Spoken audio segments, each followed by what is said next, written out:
Greetings. I want to take a few moments with you before our session to talk about hypnosis and address some common questions you might have. Over the years, I've had the privilege of working with many individuals, and this pre-session explanation has proven to save both time and money. I encourage you to have something to take notes with and write down any questions specific to your situation that I may not address here. You may also want to notice the timestamp of the video or areas in the video that you would like me to elaborate more on during our discussions. To understand hypnosis, it's essential to recognize that the mind is divided into three parts: the conscious, subconscious, and unconscious. Let's begin by exploring the conscious mind, where we spend most of our focus in daily life. The conscious mind is part of us that analyzes and makes decisions. It's responsible for logical and analytical thinking, examining problems, evaluating solutions, and deciding how to act. Every day, the conscious mind makes countless decisions, many of which are automatic or seem to be automatic. For example, should I open the door? Should I turn off the water? Should I tie my shoes? While these actions may feel instinctive, they often require a deliberate and brief decision-making process. This ability to act and make choices is a core function of the conscious mind. Within the conscious mind, there's also what we call the rational aspect.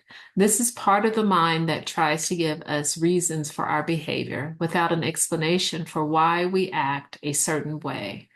We may feel anxious, frustrated, or triggered.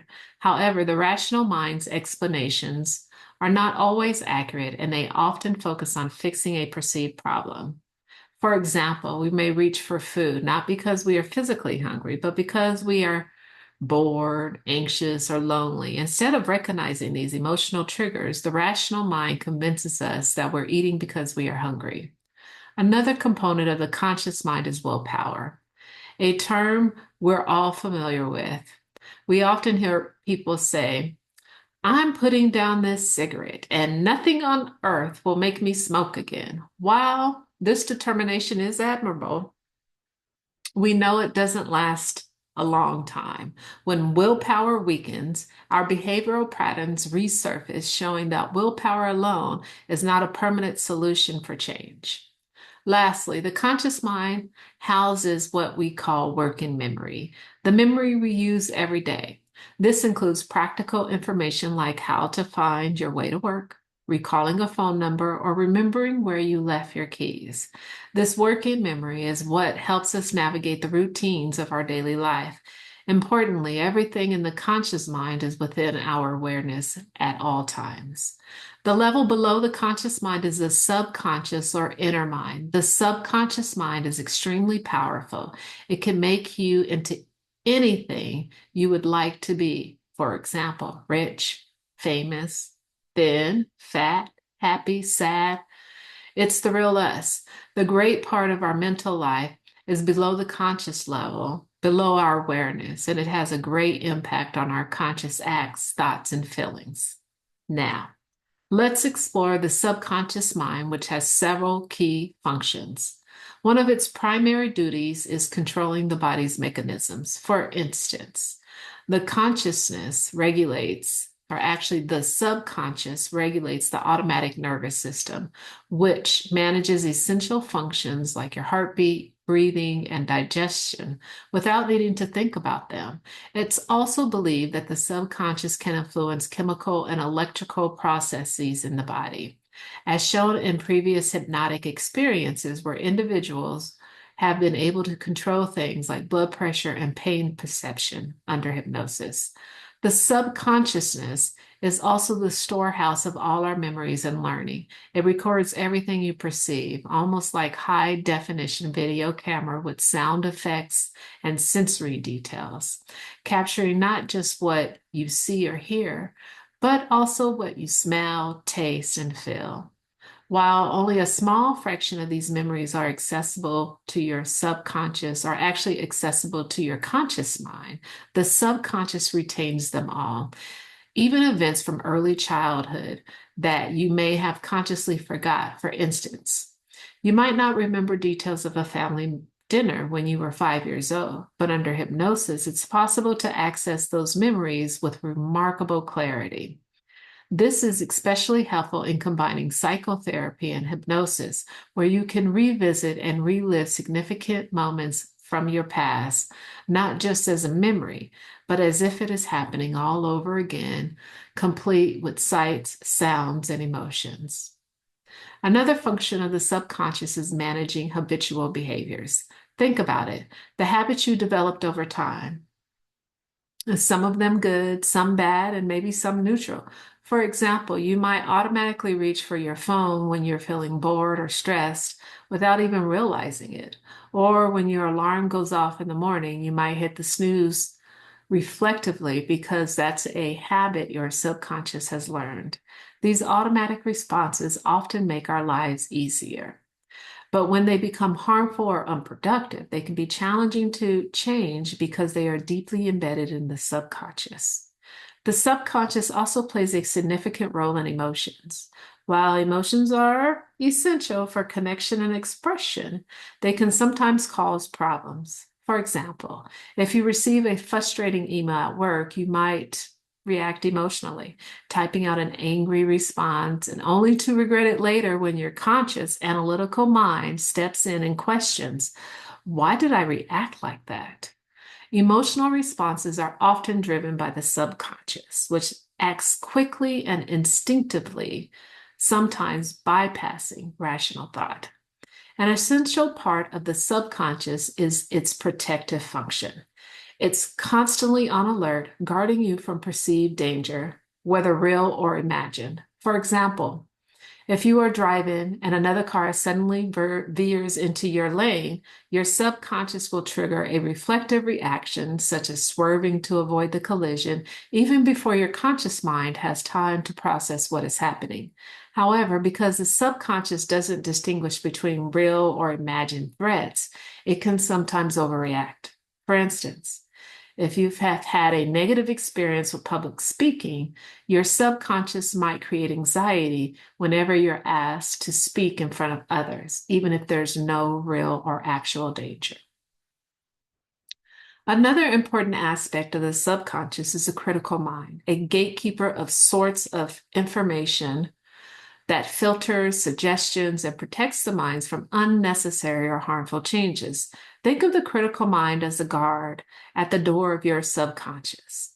Its job is to question new ideas or changes before letting them in. For example, if you've always told yourself, I'm not a morning person, and you try to adopt a 5 a.m. workout routine, the critical mind might resist and say, you can't do this. You'll never be able to wake up early before. While the critical mind helps keep us safe by rejecting harmful ideas, it also creates resistance to positive change, keeping us stuck in old patterns. By understanding how the subconscious works, including its ability to store memories, regulate emotions, and manage habits, we can use hypnosis to access this powerful part of the mind. Hypnosis allows us to bypass the critical mind, enabling us to create meaningful changes and establishing new, empowering habits. What is hypnosis? Hypnosis is a natural state of intense focus and concentration where distractions are minimized and completely excluded. It's a harmonious form of communication between the conscious and subconscious mind. Properly used, hypnosis is a tool that helps unlock the untapped potential we all possess. During a hypnotic session, you are guided into a deeply relaxed state through various techniques, allowing you to bypass the critical, analytical mind and access the intuitive, creative subconscious. Hypnosis occurs when the critical mind, the mental gatekeeper, sets aside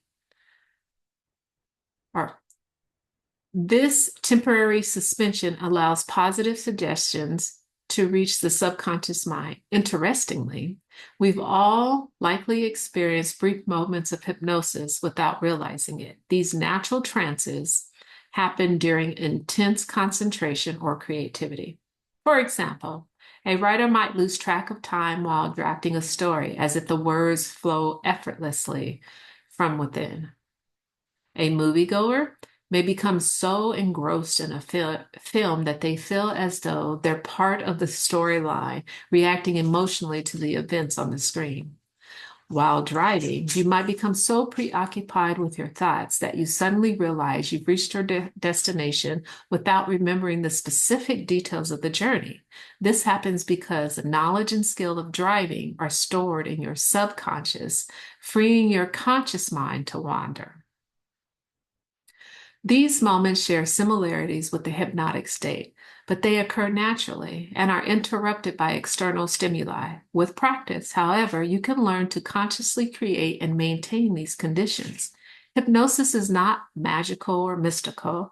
It's a familiar, natural state that we can intentionally use to benefit ourselves. What does hypnosis feel like? Some people, after the first session, question whether they are truly hypnotized because it's often not what they expect. Hypnosis is a state where your body becomes deeply relaxed, but your mind remains highly alert. In fact, during hypnosis, your five senses, sight, sound, smell, taste, and touch, become even sharper.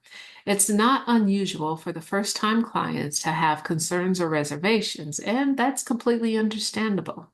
Let me assure you of some important facts. All hypnosis is self-hypnosis. I'll say that one more time. All hypnosis is self-hypnosis. While I am here to guide you, it's ultimately you who places yourself in a hypnotic state. You don't need me or anyone else to access this state, but many people benefit from guidance, especially when they are just learning how to do so. My role is simply to show you how to achieve this relaxed and focused state. 2, you are always in control. Hypnosis is a 100% consent-driven process. At any time, with just the slightest thought, you can choose to come out of the hypnotic state and return to your normal awareness. You cannot be forced to do or experience anything against your will. 3, anyone with average or above average intelligence can be hypnotized. If you have a desire to experience hypnosis with an open mind, you can achieve this state. The only obstacle are fears or misconceptions about what hypnosis really is. Once those barriers are removed, you'll find hypnosis to be one of the most natural and empowering experiences. If you allow me to guide you, I'll teach you how to achieve a beautiful state of physical relaxation and heightened mental alertness. Together, we'll work to create positive changes that can enhance your life in a meaningful way. Now, let's address some of the common fears and misconceptions about hypnosis.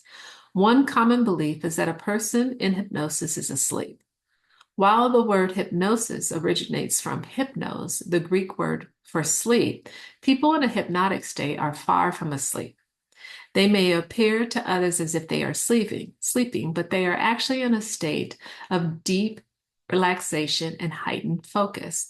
During hypnosis, individuals can think, talk, open their eyes, respond to suggestions, and even move if needed. EEG readings taken during hypnosis shows increased alpha wave activity, which indicates a relaxed yet highly attentive brain state. Another misconception is the fear that you won't be able to emerge from hypnosis. This is simply not true.